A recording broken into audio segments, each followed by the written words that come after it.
সাদাকা, সাদাকা মানে ওই যে বললাম যাকাত। আল্লাহ বলেছেন তুমি ওদের কাছ থেকে যাকাত কিংবা সাদাকা নাও, তুতাহিরহুম ওয়া তুযাক্কিহিম বিহা, আর এর মাধ্যমে তুমি তাদেরকে পবিত্র এবং পরিষ্কার করো। যাকাতের পারিভাষিক অর্থ যদি আমি আপনাকে বলি, তাহলে যিনারা আলেম আছেন বুঝতে পারবেন। ইবনে উসাইমিন সংজ্ঞা লিখতে গিয়ে বলছেন, আত-তাআব্বুদ লিল্লাহি তাআলা বিইখরাজ জুজইন ওয়াজিবিন শারআন ফি মালিন মুআয়্যানিন লিতাইফাতিন আও জিহাতিন মাখসুসা। এর অর্থ হচ্ছে কি, আল্লাহ রাব্বুল আলামিনের ইবাদতের উদ্দেশ্যে এক নির্দিষ্ট পরিমাণ, নির্দিষ্ট সম্পদ হতে নির্দিষ্ট খাতে ব্যয় করা। আমি যদি আপনাদের উদ্দেশ্যে বলি, তাহলে এই ভাষাতে বলবো যে আল্লাহ রাব্বুল আলামিনের ইবাদতের উদ্দেশ্যে নির্দিষ্ট সম্পদে নির্দিষ্ট পরিমাণ পৌঁছালে নির্দিষ্ট পরিমাণ নির্দিষ্ট খাতে ব্যয় করা। চার জায়গাতে আমি নির্দিষ্ট বললাম, বুঝবেন, বুঝে নেবেন ইনশাআল্লাহ। নির্দিষ্ট সম্পদে, এর মানে কি সব সম্পদে যাকাত ফরজ হবে না। নির্দিষ্ট পরিমাণ পৌঁছালে, এর মানে যেগুলাতে যাকাত ফরজ ওগুলা মাল আপনার কাছে থাকলে যাকাত ফরজ হবে না। নির্দিষ্ট পরিমাণ নির্দিষ্ট খাতে ব্যয় করা। আপনার উপরে যাকাত ফরজ হয়ে গেছে, 5 কেজি ধান বের করে ফকিরকে দিয়ে দিলেন, ভাবছেন যাকাত ফরজ হয়ে আদায় হয়ে গেল? হবে না, নির্দিষ্ট পরিমাণ বের করতে হবে। আবার আমি শেষে কি বললাম? নির্দিষ্ট খাতে ব্যয় করা। আপনি বলবেন যে আমি আমার যাকাতের টাকা যেখানে সেখানে ব্যবহার করে দিব, আমার যাকাত আদায় হয়ে যাবে, হবে না, নির্দিষ্ট খাতেই ব্যয় করতে হবে। এই জন্য আমি 4 জায়গাতে নির্দিষ্ট কথাটা লাগালাম, যে নির্দিষ্ট সম্পদে নির্দিষ্ট পরিমাণ পৌঁছালে নির্দিষ্ট পরিমাণ এবং নির্দিষ্ট খাতে ব্যয় করা, এটাই হচ্ছে যাকাত। এক এক করে আলোচনা করব ইনশাআল্লাহ। যাকাত কখন ফরজ হয়েছে এই মর্মে যদি আমরা বই দেখতে যাই, তাহলে 3 রকম কথা আছে। হিজরতের পূর্বেই যাকাত ফরজ হয়েছে, আবার অনেকে বলবেন দ্বিতীয় হিজরিতে যাকাত ফরজ হয়েছে, আবার অনেকে বলবেন 9 হিজরিতে যাকাত ফরজ হয়েছে। আসলে যাকাত বা সাদাকা ফরজ হয়েছে হিজরতের পূর্বেই। যেই দিন কোরআনে আল্লাহ রাব্বুল আলামিন আয়াত অবতীর্ণ করলেন, ওয়া আতু হাক্কাহু ইয়াওমা হাসাদিহ, যেই দিন তোমরা জমি থেকে ফসল কাটবে সেই দিন ওর হক দিয়ে দাও, এই আয়াতটা অবতীর্ণ হয়েছে মক্কাতে। সেহেতু উলামাগণ বলে থাকে যে মক্কাতে ফরজ হয়েছে। দ্বিতীয় হিজরিতে এই পার্টিকুলার যাকাতের ব্যাপারে আল্লাহ রাব্বুল আলামিন বিধান অবতীর্ণ করেছেন, আর 9 হিজরিতে আল্লাহ রাসূল সর্বপ্রথম যাকাত কালেকশনের জন্য পাঠিয়েছেন। বলে এরকম কথা, নইলে কথা একটাই, মূলত আল্লাহ রাব্বুল আলামিন মক্কাতে বিধান এইরকম ভাবে বললেন, এবং দ্বিতীয় হিজরিতে যাকাতের পুরো পরিকাঠামো বললেন, এবং 9 হিজরিতে যাকাত আদায়ের জন্য প্রেরণ করলেন এবং পাঠালেন। যাকাতের বিধান কি? এটা ফরজ। আমরা জানি ইসলামের রুকুন হচ্ছে 5টি, এর মধ্যে 3 নম্বর গুরুত্বপূর্ণ রুকুন হচ্ছে আয-যাকাত। এই জন্য তো আল্লাহ রাব্বুল আলামিন কোরআনের একাধিক জায়গাতে যেখানে সালাতের কথা বলেছেন ওখানে যাকাতের কথা বলেছেন।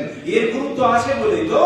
কিন্তু আজ আমরা এমন মুসলিম হয়ে গেছি যে আমাদের কাছে ইসলামের রুকুন হচ্ছে একটি, কি বলেন তো? রোজা, আর অন্য কিছু নেই। কেন? কালেমার অর্থ তো আমরা ভালো করে কেউ জানি না, আর সালাতের ধারে চারে তো আমরা নেই। টাকা যতই থাকুক হজ করতে আমরা যাচ্ছি না, যাকাত তো আমরা বুঝতেই পারি না। রমজান আসলে রোজা রাখতে হবে, এই জন্য ইসলামের একটাই রুকুন আমরা মানছি। কিন্তু ইসলামের রুকুন হচ্ছে 5টি, আর এর মধ্যে অন্যতম রুকুন হচ্ছে এই যাকাত। যাকাতের খুবই গুরুত্ব আছে এবং ফজিলত আছে। যদি আমি খুব সংক্ষেপে কয়েকটা কথা বলি, তাহলে 1 নম্বরে এই যে যাকাত হচ্ছে ইসলামের একটা মুখ্য রুকুন। আমি 2 নম্বরে বলবো যারা যাকাত আদায় করবে এদের ব্যাপারে বলা হয়েছে এরা হচ্ছে মুত্তাকি, এবং এরা হচ্ছে সফলকাম, এরাই হবে সাফল্যমণ্ডিত, এরাই হবে। এই জন্য তো সূরা বাকারার প্রথমে আল্লাহ বলেন আলিফ লাম মিম যালিকাল কিতাব লা রাইবা ফীহি হুদাল লিল মুত্তাকিন। তারপরে আল্লাযীনা ইউমিনুনা বিল গায়বি ওয়া ইয়াকিমুনাস সালাতা ওয়া মিম্মা রাযাকনাহুম ইউনফিকুন। যারা সালাত আদায় করবে এবং যারা আল্লাহর রাস্তায় খরচ করবে তথা যাকাত প্রদান করবে, এরাই তো হচ্ছে মুফলিহ, এরাই হচ্ছে সফলকাম, এরাই সাফল্যমণ্ডিত হবে। এবং অন্য জায়গাতে বলছে উলাইকা হুমুল মুফলিহুনা ওয়া উলাইকা হুমুল মুহতাদুন, এরাই সফলকাম হবে এবং এরাই হিদায়াত প্রাপ্ত হবে। আপনি কি জানেন, যদি আপনি যাকাত প্রদান করেন এর মাধ্যমে আপনি নেকি তো পাবেনই পাবেন, আপনার গুনাহ আল্লাহ রাব্বুল আলামিন মোচন করে দিবেন। এই জন্যই তো আল্লাহ রাব্বুল আলামিন এক জায়গাতে বলছেন ইন্নী মাআকুম লাইন আকামতুমুস সালাতা ওয়া আতাইতুমুজ যাকাহ ওয়া আমানতুম বিরুসুলি ওয়া আযযারতুমুহুম ওয়া aqradতুমুল্লাহা কারদান হাসানা লাউ কাফিরান্না আনকুম সাইয়্যাতিকুম। যদি তোমরা সালাত আদায় করো, যদি তোমরা যাকাত প্রদান করো, যদি তোমরা আমার সমস্ত রাসূলের প্রতি ঈমান নিয়ে আসো, যদি তোমরা রাসূলগণের সহযোগিতা করো, যদি তোমরা আল্লাহ রাব্বুল আলামিনকে উত্তম ঋণ দাও, আল্লাহর রাস্তায় দান করো, সাদকা করো, তাহলে কি হবে? লাউ কাফিরান্না আনকুম সাইয়্যাতিকুম, আমি তোমাদের গুনাহ খাতাকে maaf করে দেব। শুধু এটা না, ওয়া লাউদখিলান্নাকুম জান্নাত, তোমাদের আমি প্রবেশ করাবো কোথায়? জান্নাতে। শুধু এটাও না, যদি আমরা যাকাত প্রদান করি তাহলে আল্লাহ রাব্বুল আলামিন আমার মাল ধন সব কিছুতে বরকত দিবেন। এই জন্যই তো কোরআনে আল্লাহ বলছেন ইয়ামহাকুল্লাহু রিবা ওয়া ইউরবিস সাদাকাত, আল্লাহ রাব্বুল আলামিন সুদের মাধ্যমে কমাবেন, কিন্তু আপনার এই যাকাতের মাধ্যমে বৃদ্ধি করবেন এবং বাড়াবেন। শুধু এটাও না, যদি আপনি যাকাত প্রদান করেন তাহলে আপনার প্রতি কোনো টেনশন থাকবে না, কোনো ভয় থাকবে না, কারণ আপনার পক্ষপাতিত্ব করবেন মহান রব্বুল আলামিন। এই জন্যই তো কোরআনের এক জায়গাতে আল্লাহ বলেন ইন্নাল্লাযীনা আমানু ওয়া আমিলুস সালিহাত ওয়া আকামুস সালাত, যারা নামাজ পড়বে, ওয়া আতুজ যাকাত, যাকাত দিবে, লাহুম আজরুহুম ইনদা রাব্বিহিম, এদের জন্য বদলা আছে কার নিকটে? আল্লাহর নিকটে। ওয়ালা খাউফুন আলাইহিম ওয়ালা হুম ইয়াহজানুন, না এদের কোনো ভয় আছে আর না এরা চিন্তিত এই দুনিয়াতে না ওই দুনিয়াতে। শুধু এটাও না, যদি আপনি যাকাত প্রদান করেন তাহলে আপনার অন্তর পরিষ্কার হবে, আপনার মাল ধনকেও আল্লাহ রাব্বুল আলামিন পবিত্র করবেন। ওই জন্যই তো প্রথমে আয়াতের এক অংশ পড়ে শোনালাম, খুয মিন আমওয়ালিহিম সাদাকা তুতাহহিরুহুম ওয়া তুযাক্কিহিম বিহা। শুধু এটাও না, যদি আমরা যাকাত প্রদান করি তাহলে এই যাকাতের মাধ্যমে আমাদেরকে মহান রব্বুল আলামিন কবরের শাস্তি থেকে বাঁচিয়ে দিবেন, আমাদের প্রতি আল্লাহ রাব্বুল আলামিন দয়া করবেন। কিয়ামতের দিন এই যাকাত প্রদানের মাধ্যমে আমরা অন্য মানুষের প্রতিও সাক্ষ্য দিব।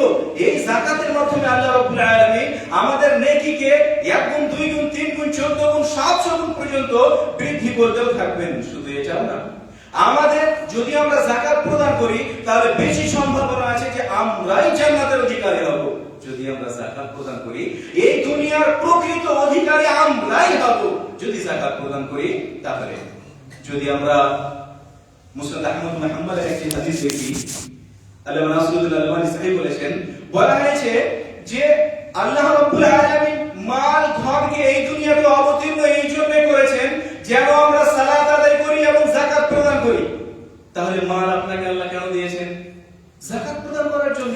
তো যদি আমরা যাকাত প্রদান করি তো আল্লাহ রাব্বুল আলামিন যে উদ্দেশ্যে মাল আমাকে আপনাকে দিয়েছেন সেই উদ্দেশ্যও আমাদের পূর্ণ হবে। এই ছিল সংক্ষেপে যাকাতের গুরুত্ব এবং ফজিলত। এবার আমি সংক্ষেপে যারা যাকাত দিবে না এদের ব্যাপারে কিছু কথা বলে মূল বিষয়ের দিকে এগিয়ে যাব। যারা যাকাত দেবে না, হুকম মানে যাকাত, যারা যাকাত দিবে না এদেরকে আমরা প্রাথমিকভাবে 3 ভাগে ভাগ করব।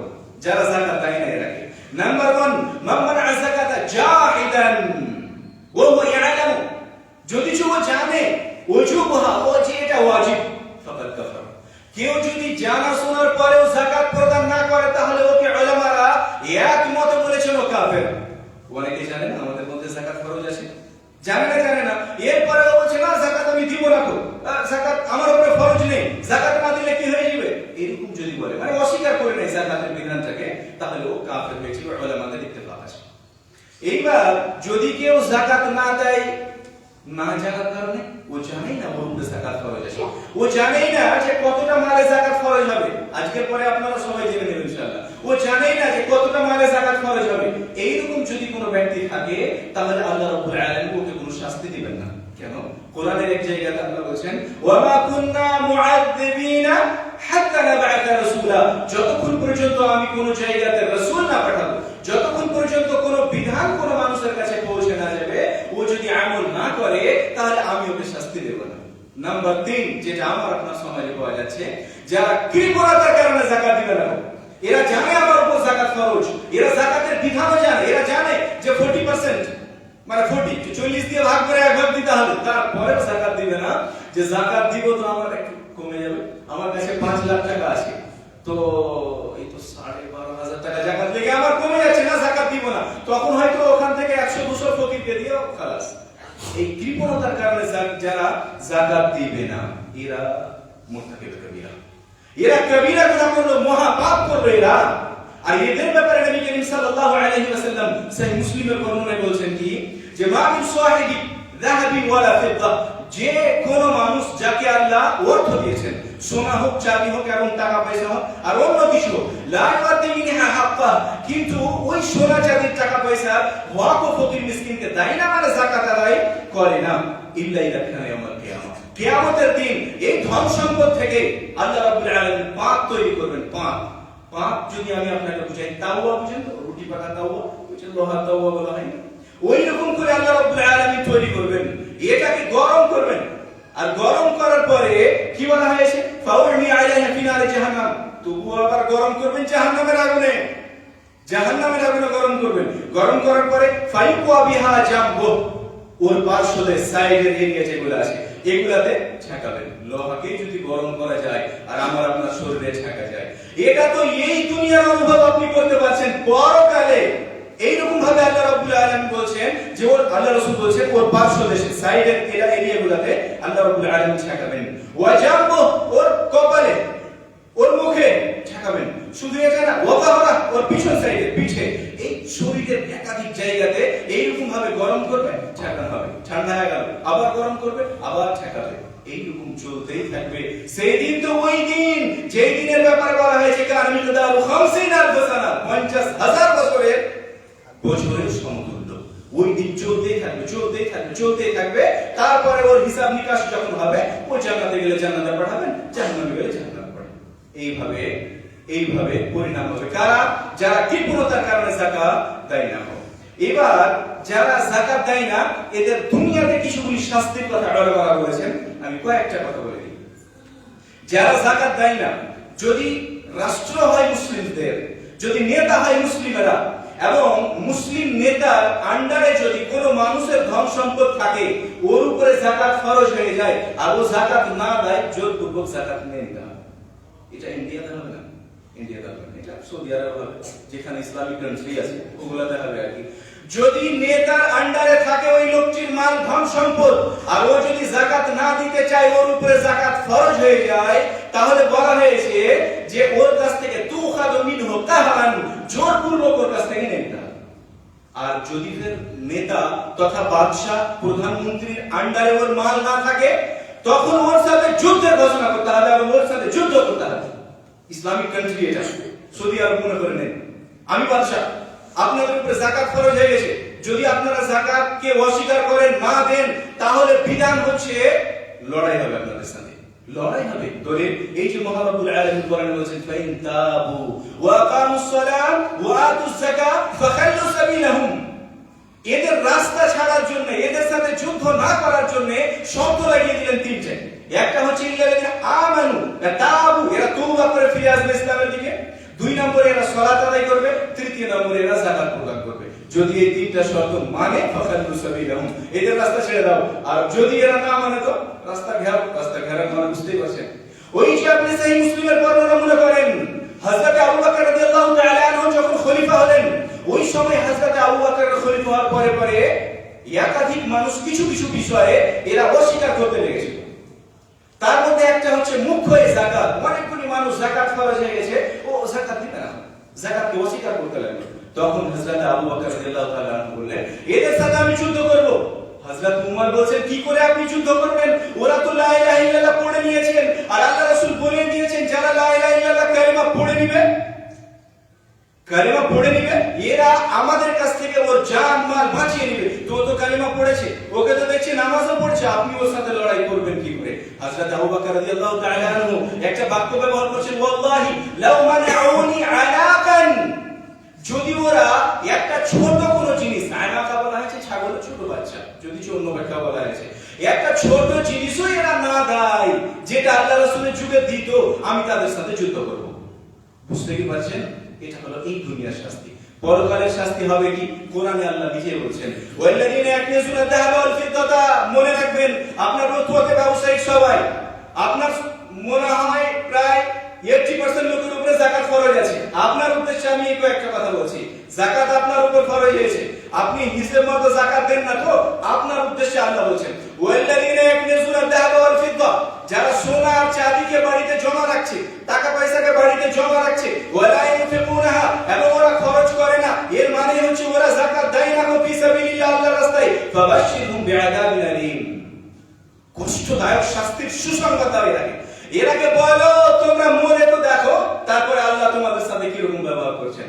আল্লাহ এতটা বলে থেমে যাননি, এরপরে আবার আল্লাহ বলেছেন যে ইয়াউমা ইউহমা আলাইহা ফি নারি জাহান্নাম, যেই দিন ওর মালগুলোকে একটা আকৃতি দিয়ে, ওই যে আমি বললাম পাঁচ বানিয়ে গরম করা হবে জাহান্নামের আগুনে, ফাতুকওয়া বিহা জিবাহুম ওয়া জুনুবুহুম ওয়া যুহুরুহুম, এবং যার মাধ্যমে ওর তাপ দেওয়া হবে, তাপ দেওয়া হবে ওর মুখমণ্ডলীকে, ওর পিছনকে এবং ওর পার্শ্ব দেশকে, বলতে সাইডের এরিয়াকে, এগুলাকে আল্লাহ রাব্বুল আলামিন এইভাবে কষ্ট দিতেই থাকবেন। তারপরে আবার ওই মালগুলাই বলবে যেগুলা ওকে কষ্ট দিচ্ছে, হাদা মা কানাস্তুম, বলবে এগুলা ওই মালগুলা তুমি ওষুধের বড় দোকান করেছিলে, অনেক টাকা জমা করে রেখেছিলে বাচ্চা কাচ্চার জন্য, এগুলার মাধ্যমে তোমাকে শাস্তি দেওয়া হচ্ছে। আপনি ব্যবসা করছিলেন বড় আকারে, অনেক টাকা আপনার জমা ছিল, যাকাত দেননি, ওগুলাই আজকে শাস্তি আকারে তোমার কাছে চলে আসছে। শুধু এটা না, যদি আমরা আর একটাই হাদিস দেখি অনেকখানি বুঝে নেব এটিও। নবী করিম সাল্লাল্লাহু আলাইহি সাল্লাম বলেছেন, মান আতাহুল্লাহু মালা, যাকে আল্লাহ রাব্বুল আলামিন মাল দিয়েছেন, টাকা পয়সা হোক আর অন্য কোনো মাধ্যমে হোক, ধন সম্পদ আছে, ফালাম ইউআদ্দি যাকাতা, কিন্তু সে যাকাত দেয় না, মুফতিলা মালুহু শুজাআন, ওর মালগুলোকে আল্লাহ রাব্বুল আলামিন একটা বিষাক্ত বড় সাপের আকৃতি দেন, বিষাক্ত বড়। আপনার যে মালগুলো জমা করা আছে ব্যাংক ব্যালেন্স আর কিছু, যদি আপনি যাকাত না দিয়ে থাকেন, এগুলাকে আল্লাহ বিশাল আকৃতির একটা সাপের আকৃতি দিবেন। যে সাপটার ব্যাপারে নবী করিম সাল্লাল্লাহু আলাইহি সাল্লাম বলেছেন আকরা, আকরা বলা হয় যার বিশেষ করে বিষ বেশি হওয়ার কারণে মাথার চুল পড়ে গেছে, এত বিষাক্ত সাপ হবে। লাহু সাবিকাতান, যার এই কপালের এখানে দুটো নোকতা থাকবে, কিছুগুলা সাপের ফটো আপনি দেখেছেন যে এখানে ওর দুটো নোকতার মতো হয়ে আছে না, একদম বিশাল আকারের আর ভয়ঙ্কর ধরনের সাপ, বিষাক্ত সাপ। ইউতাওয়াকু ইয়াউমাল কিয়ামা, ওই সাপ আপনাকে ব্যাট দিয়ে দিবে কিয়ামতের দিন, আর আপনার এই সামনে এইভাবে চলে আসবে, আপনার এই গালফাকে ধরবে, ধরার পরে বলবে আনা মাল, আমি হচ্ছি তোমার ওই মাল, যেই মালের তুমি যাকাত দাওনি, যাকাত দাওনি, আনা কানজুক, আমি তোমার ওই জমা করা সম্পদগুলা, যেগুলাকে তুমি সম্পদ করে রেখেছিলে আর বলেছিলে যে এই বছর আমার মাত্র 5000 টাকা যাকাত পেয়েছি, ওই মালগুলো আমি তোমার, ওই মালগুলাই সাপের আকৃতি ধরে আপনাকে এইভাবে আপনার গালফা ধরবে, ছিড়বে, কষ্ট দিবে, আর আপনাকে বলবে আমি আপনার মাল, আমি আপনার মাল, আমি আপনার মাল, এইভাবে শাস্তি দিবেন আল্লাহ রাব্বুল আলামিন। যদি আমরা যাকাত না দিই, আর যদি আমরা যাকাত দিয়ে দিই, তাহলে ইনশাআল্লাহ বিইذنিল্লাহ যাব আমরা কোথায়? জান্নাতে। যাকাত আমরা সবাই দিব ইনশাআল্লাহ বিইذনিল্লাহ। শিখে নিতে হবে, শিখে নিই আমরা সবাই। এবার আসি আমার মুখ্য যেটা বিষয় ছিল, যাকাত যোগ্য সম্পদে আপনাদের করণীয়। তো প্রথম প্রশ্ন হলো যাকাত যোগ্য সম্পদ কোনগুলা? কোনগুলা সম্পদে আমাদের যাকাত দিতে হবে? কেন? আমি যখন সংজ্ঞা বলতে যাই তখনই আমি বললাম যে সবগুলা মালে আমাদের যাকাত দিতে হবে না। তো তাহলে কোন মালগুলাতে যাকাত দিতে হবে? মনে রাখবেন, দুনিয়াতে যতগুলি মাল আছে মৌলিকভাবে 4 ধরনের মালে যাকাত ফরজ হবে। 4 ধরনের মালে যাকাত ফরজ হবে। নাম্বার 1 আন-নকুদ। নকুদ বলা হয় সোনা, চাঁদি, কারেন্সি, টাকা পয়সা। আমি আপনাকে বুঝাতে চাইছি কোন ধরনের মালে যাকাত ফরজ হবে। তো আমি বললাম 4 ধরনের মালে যাকাত ফরজ হবে। এর মধ্যে 1 নাম্বার হচ্ছে আন-নকুদ। নকুদ বলা হয় সোনাকেও, চাঁদিকেও এবং টাকা পয়সাকেও। আমরা রুপিয়া ব্যবহার করছি, বাংলাদেশে টাকা ব্যবহার করছে, কেউ রিয়াল বলছে, তো কেউ দিনার বলছে, তো কেউ দিরহাম বলছে, তো কেউ ডলার বলছে। ওই জন্য আমি আরেকটা কথা বললাম, কারেন্সি বলে দিলাম আমরা। তো সোনা, চাঁদি, কারেন্সি সবগুলাকে মিলিয়ে আমরা বললাম নকুদ। এগুলাতে আপনাকে যাকাত দিতে হবে। পরিমাণ এক এক করে আমি সব বলবো। 1 নাম্বার হলো এটা। 2 নাম্বার হচ্ছে আরাদুত তিজারা, ব্যবসার জিনিসপত্র। মনোযোগ সহকারে শুনবেন আপনারা, ব্যবসার জিনিসপত্রেও আপনাকে যাকাত দিতে হবে। আপনি ওষুধের দোকান করে রেখেছেন, আপনার দোকানে যতগুলো ওষুধ আছে ব্যবসার জন্য, ওই ওষুধেরও যাকাত দিতে হবে আপনাকে। আপনি এখানে টায়ারের দোকান করে রেখেছেন, আপনার টায়ারেরও যাকাত দিতে হবে। রেলিং এর দোকান করে রেখেছেন, ওরও যাকাত লাগবে। এমনকি আপনি জমি কিনা বেচা করছেন, জমি কিনে রেখে দিলেন, কিছুদিন পরে দাম বাড়বে, আবার জমিটা বিক্রি করবেন, আপনাকে ওরও যাকাত দিতে হবে। যে কোনো জিনিস হোক না কেন, আপনার ব্যবসার জিনিস বলতেই আপনাকে যাকাত দিতে হবে। আমি আপনাকে বুঝাচ্ছি যে আপনার কয় ধরনের জিনিসে যাকাত দিতে হবে।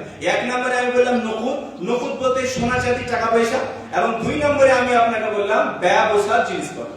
এবার ব্যবসার জিনিসপত্র যে কোনো ব্যবসার জিনিসপত্র হোক না কেন, মেশিন হোক, ওষুধ হোক, খাবার হোক, চাল হোক, আলু হোক, বাগুন হোক, ব্যবসার জন্য বললাম।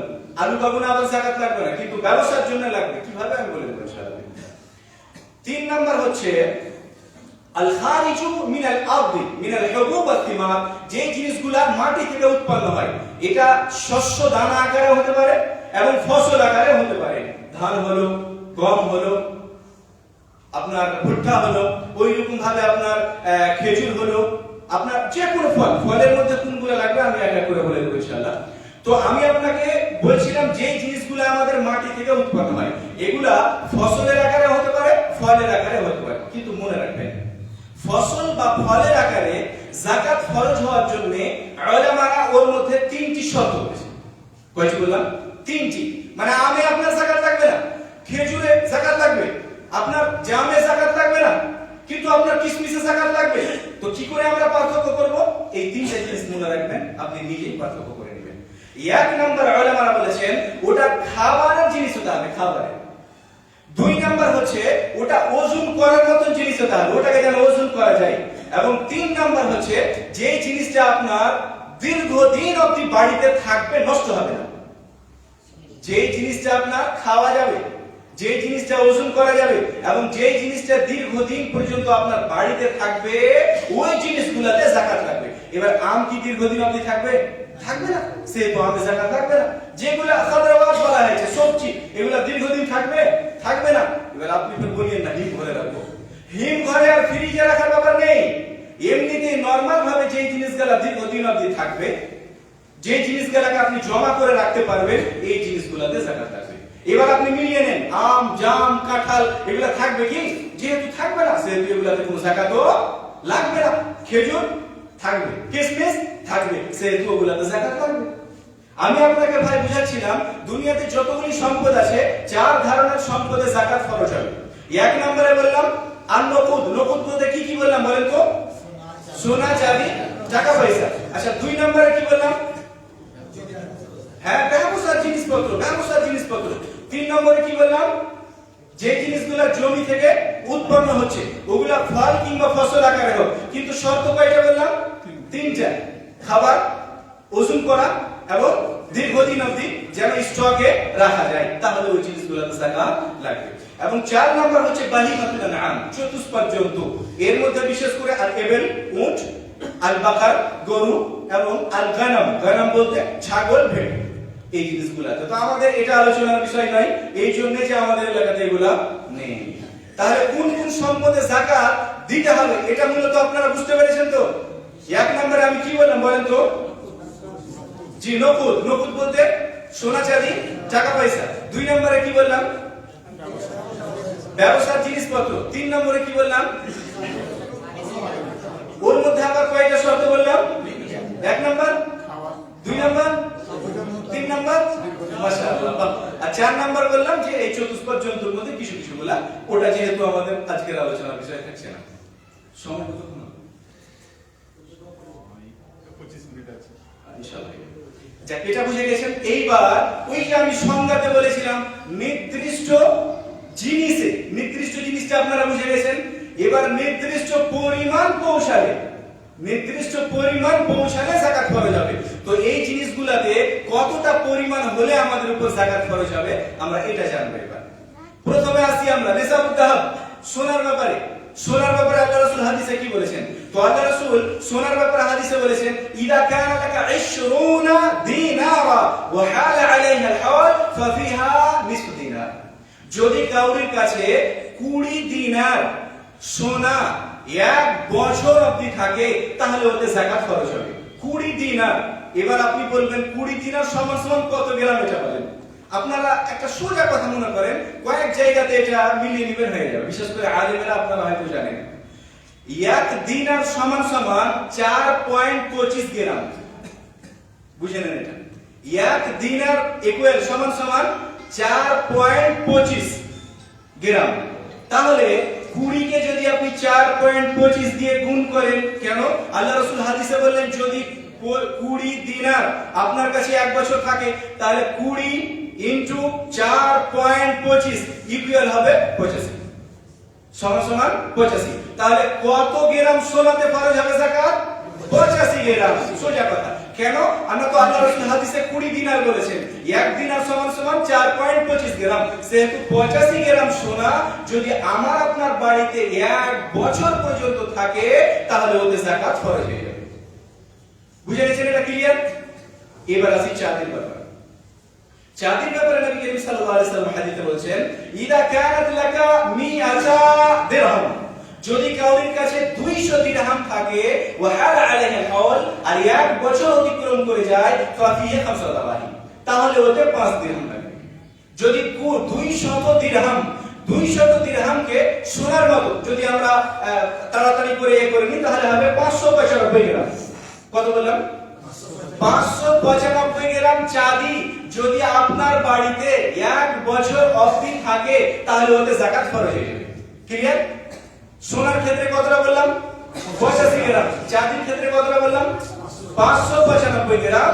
এতটা পরিমাণ সোনা বা চাঁদি যদি আপনার বাড়িতে এক বছর কিন্তু 11 মাস হলো কোনো কাজে আপনি ওটাকে সরিয়ে দিয়েছেন, তাহলে আপনার উপরে যাকাত লাগবে না। আর যদি এক বছর অবধি থাকে তাহলে এতে আপনার যাকাত ফরজ হবে, আপনাকে যাকাত দিতে হবে। ক্লিয়ার? বুঝে গেছেন? এবার আসেন টাকা পয়সা। টাকা পয়সার ব্যাপারে আল্লাহ রাসূল হাদিসে বলেন, কারণ ওই সময় টাকা পয়সা হিসেবেও যেগুলো ব্যবহার হতো ওগুলো হচ্ছে দিনার বা দিরহাম, সোনার টাকা, চাঁদের টাকা। সেহেতু এক্সট্রা ভাবে আল্লাহ রাসূল বলেননি যে ইন্ডিয়ার এত টাকা হলে যাকাত ফরজ হবে আর বাংলাদেশের এত টাকা হলে যাকাত ফরজ হবে, এরকম না। সোনা এবং চাঁদির সাথে আমরা টাকাটাকে মিলিয়ে দিলাম। কি করে মিলাবো? মিলাতে এইভাবে হবে যে সোনা 85 গ্রাম সোনার মূল্য যত টাকা, তত টাকা যদি আপনার ওই রকম ভাবে যদি চাঁদি 595 গ্রাম আপনার বাড়িতে এই 595 গ্রাম চাঁদির মূল্য দাম যদি এক বছর অবধি থাকে তাহলে যাকাত ফরজ। এবার বলবেন যে আমরা সোনার হিসাব করব না চাঁদির হিসাব করব? সোনার যদি আমরা হিসাব করতে যাই তাহলে এখনকার মূল্য হচ্ছে 1,48,750 টাকা। যদি আপনার বাড়িতে এক বছর অবধি থাকে তাহলে আপনার উপরে যাকাত ফরজ। আমরা ধরবো চাঁদিরটা, সোনারটা ধরবো না। যদি ইখতিলাফ আছে, লম্বা মতভেদ আছে, কিন্তু আল্লাহু আ'লাম বিসওয়াব, সঠিক হচ্ছে চাঁদিরটা। এই জন্যই যে মূলত যাকাত ফরজ করা হয়েছে গরিবদের দিকে লক্ষ্য রেখে। যদি আমরা সোনার মূল্য অনুমান করে যাকাত দিতে যাই তাহলে এই মতো হয়তো 10-12 জনেরই যাকাত ফরজ হবে, গরিবগুলো মরবে। আর যদি আমরা চাঁদির হিসাব করতে যাই তাহলে পর্যাপ্ত পরিমাণ লোকের প্রতি যাকাত ফরজ হবে, যার ফলে যাবে গরিবের কাছে। ওই জন্য আমরা চাঁদির ক্যালকুলেট করব।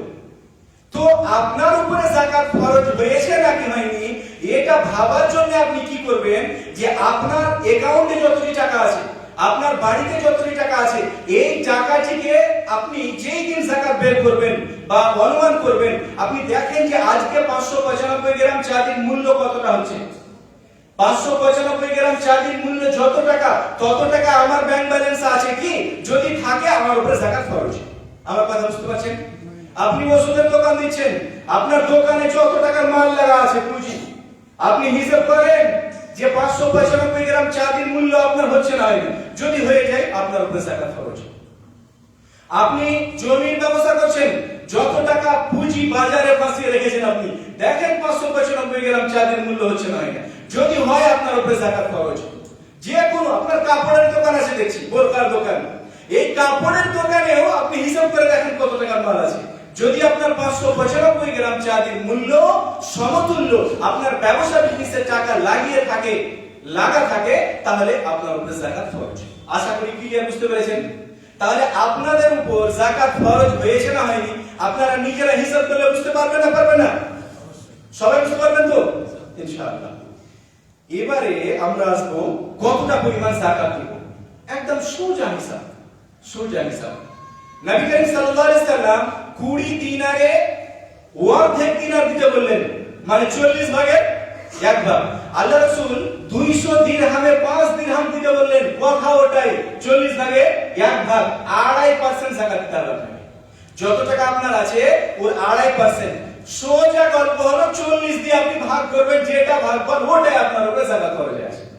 আপনার দেখছেন কাপড় আছে প্রায় 10 লক্ষ টাকা, 10 লক্ষকে আপনি 40 দিয়ে ভাগ করেন, যেটা ভাগফল ওটাই আপনার যাকাতের টাকা বের করতে হবে। ক্লিয়ার? বুঝে গেছেন? এবার যে জিনিসটার আপনার ব্যবসা চলছে, ওষুধেরই হোক আর গাড়িরই হোক, অনেকে আবার 4 চাকা কিনা বেচা করছে, এটা একটা ব্যবসা। মনে রাখবেন, আপনার বাড়ি যদি আপনি 10 কোটি দিয়েও খরচ করে থাকেন, বাড়ির কিন্তু যাকাত লাগবে না। কারণ আমি যে 4 ধরনের জিনিস বললাম তার মধ্যে বাড়ি আসলো কি? আসলো না। আপনি যে গাড়িটা ব্যবহার করছেন, হয়তো 50 লাখ টাকা দামের গাড়ি, ওই গাড়িরও আপনাকে যাকাত লাগবে না। কিন্তু যদি আপনি গাড়ি কিনা বেচা করতে লাগেন, তখন ওর উপরে যাকাত খরচ হয়ে যাবে। কোন দিক দিয়ে? ব্যবসার মানের দিক দিয়ে। অনেকে 4 চাকার ব্যবসা করছে, পুরাতন 4 চাকা নিচ্ছে দিচ্ছে, এখানে আবার পুরাতন একটা মোটরসাইকেল শোরুম আছে, এদের উপরে যাকাত খরচ যাবে। আমি বললাম আপনার ব্যবহার করা যদি 10টাও গাড়ি থাকে, 10টা গাড়ির মূল্য আপনার যদি 10 কোটি হয়ে যায়, যাকাত লাগবে না যদি ওটা আপনি ব্যবহার করেন তাহলে। কিন্তু যদি কিনা বেচার জন্য হয়, একটা গাড়ি কিনে রেখে দিলেন, কিছুদিন পরে ওকে বিক্রি করবেন। একটা জমি আপনি টাকা কিছু আছে আপনার কাছে, রতুয়াতে একটা জমি কিনে নিলেন, যে কিছুদিন থাকুক, দাম যখন বেশি হবে তখন বিক্রি করব, ওই জমিটাও আপনাকে যাকাত লাগবে। কেন বলেন তো? ওটা আপনি ব্যবসা করতে নিয়ে নেন। আমার কথা ক্লিয়ার বুঝতে পেরেছেন? আচ্ছা, কত পার্সেন্ট যাকাত দিবেন? 2.5%। 2.5% মানে কত দিয়ে ভাগ করবেন আপনি? 40 দিয়ে। তাহলে কাউকে জিজ্ঞাসাও করার দরকার নেই আপনার। আপনি আপনার দোকানের মালের হিসাব করে নিলেন, যত টাকা হলো 40 দিয়ে ভাগ করলেন, এবার আপনি দিয়ে দিলেন এত টাকা আমার যাকাত হবে। এটা ক্লিয়ার? এবার আসেন ফসলের দিকে। ফসলে কি রকম যাকাত হবে? ফসলের ব্যাপারে নবী করিম সাল্লাল্লাহু আলাইহি ওয়াসাল্লাম হাদিসে যেটা কথা বলছেন, লাইসা ফিমা দুনা খামসাতি আওসাক সাদাকা।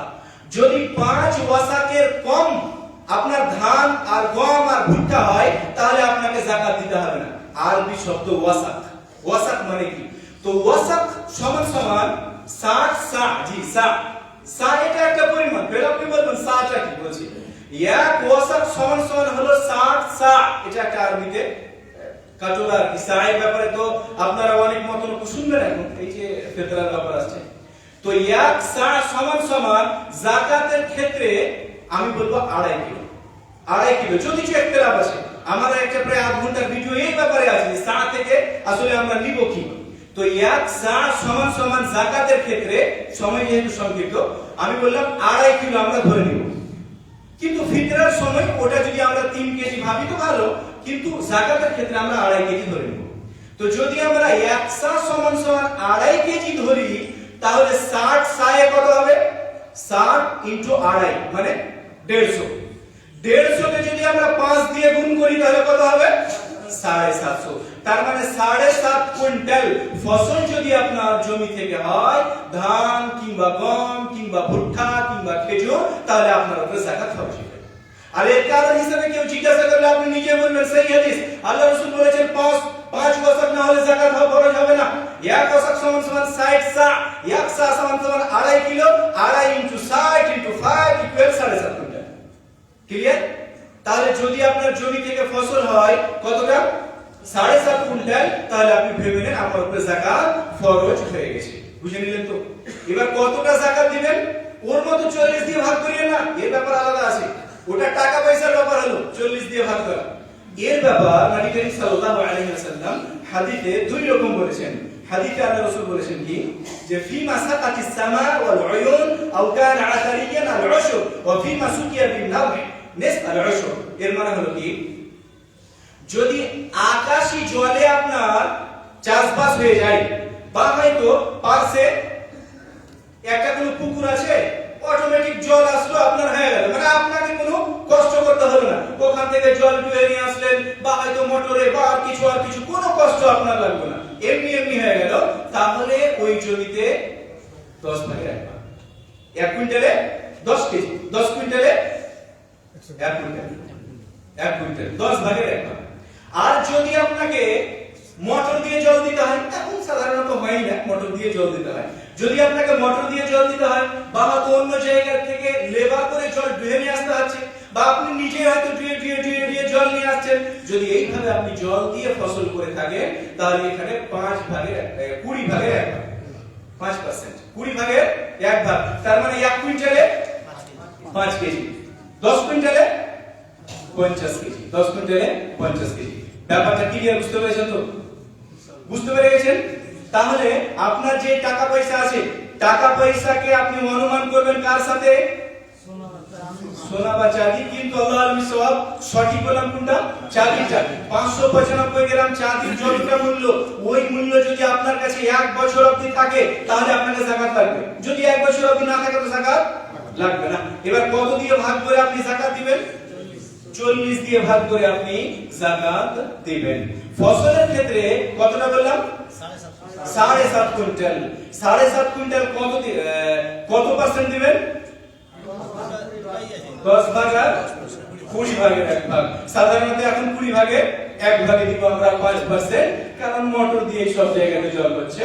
ব্যতিক্রম যদি কাউরির হয় তাহলে ওকে 10 ভাগের 1 ভাগ দিয়ে দিতে হবে। ও আবার সুযোগ না নাই যে সব দিন আমি 20 ভাগের 1 ভাগ দিচ্ছি আজকে দিব, যদি এই বছর হয়তো আকাশের বৃষ্টিতে ওর ভুট্টা হয়ে গেছে, এরকম না হয়। আবার আমি সংক্ষেপে বলে যাচ্ছি সময়ের জন্য। এবার আমরা ওই যে আমি সংজ্ঞা বলতে গিয়ে আপনাকে 4টা নির্দিষ্ট বলেছিলাম। 1 নম্বরে বললাম নির্দিষ্ট সম্পদে। তো নির্দিষ্ট সম্পদ বুঝে গেছেন কয় ধরনের বলেছিলাম? 4 ধরনের। নির্দিষ্ট পরিমাণ পৌঁছালে, তো কতটা পরিমাণ পৌঁছালে বুঝে গেছেন সবাই। এবার 3 নম্বরে বললাম নির্দিষ্ট পরিমাণ দিতে হবে, তো কতটা পরিমাণ দিতে হবে এটাও বুঝে গেছেন। 4 নম্বরে যেটা বলেছিলাম নির্দিষ্ট খাতে ব্যয় করতে হবে। আপনি হয়তো যাকাতের টাকা যেখানে সেখানে দিয়ে দিবেন, হবে না, নির্দিষ্ট খাতে ব্যয় করতে হবে। একটা কথা কি জানেন, মনোযোগ সহকারে শুনবেন, ছোট্ট কথা, আলেমেরাও। মহারব্বুল আলামিন দুনিয়াতে 2টা এমন জিনিস আছে আল্লাহ রাসূলের উপর ছাড়েনি। মূলত শরীয়তে যতগুলো বিধান আছে আল্লাহ বলে দিলেন আকিমুস সালাহ, নামাজ পড়ো, আর ওর পুরো ব্যাখ্যা কে করেছেন? নবী করিম সাল্লাল্লাহু আলাইহি ওয়াসাল্লাম। কিন্তু 2টা এমন বিধান আছে যে আল্লাহ নিজেই ব্যাখ্যা করেছেন, আল্লাহ রাসূলের উপর ছাড়েনি। ওই 2টা বিধান কেউ কেউ বলতে পারবেন কি কি? যাকাত আর ফরাইজ। মুমতাজ। একটা হলো যাকাত কোথায় কোথায় ব্যয় করব, আর দ্বিতীয় নম্বর ফরাইজ, যে কে কতটা অংশ পাবে, এটাও আল্লাহ নিজেই কোরআনে বলে দিয়েছেন। তো এই 2টা এমন বিধান যে আল্লাহ রাব্বুল আলামিন নিজেই পুরো ব্যাখ্যা বিশ্লেষণ করেছেন। তো যদি আল্লাহ যেই খাতগুলো বলেছেন এগুলা ছাড়া অন্য খাতে কেউ খরচ করে তাহলে হবে? হবে না। কেন? এটা এত ভাইটাল বিষয় যে আল্লাহ নিজেই এক এক করে বিশ্লেষণ করে দিয়েছেন। তো এর জন্য ওই যে সূরা তাওবাতে আল্লাহ বলেছেন এই যাকাতের খাতের ব্যাপারে যে 8 জায়গাতে খরচ করা যাবে। কয় জায়গাতে? 8 জায়গাতে। এই 8 জায়গার মধ্যে এক জায়গাতেও খরচ করতে পারি, 7 জায়গাতেও, 6 জায়গাতেও, কিন্তু এই 8 এর মধ্যেই যেন কোনো একটা হয়, বাইরে না হয়। আল্লাহ কি বলেন? ইন্নামাস সাদাকাতু লিল ফুকারা। কাদেরকে দিতে হবে? ফকিরদেরকে। ফকিরদেরকে। ফকির কারা হবে? এখানে আল্লাহ বলেন ফকিরকে দিতে হবে 1 নম্বর, আর 2 নম্বরে বলেন আবার ওয়াল মাসাকিন, কারাকে? মিসকিনদেরকে।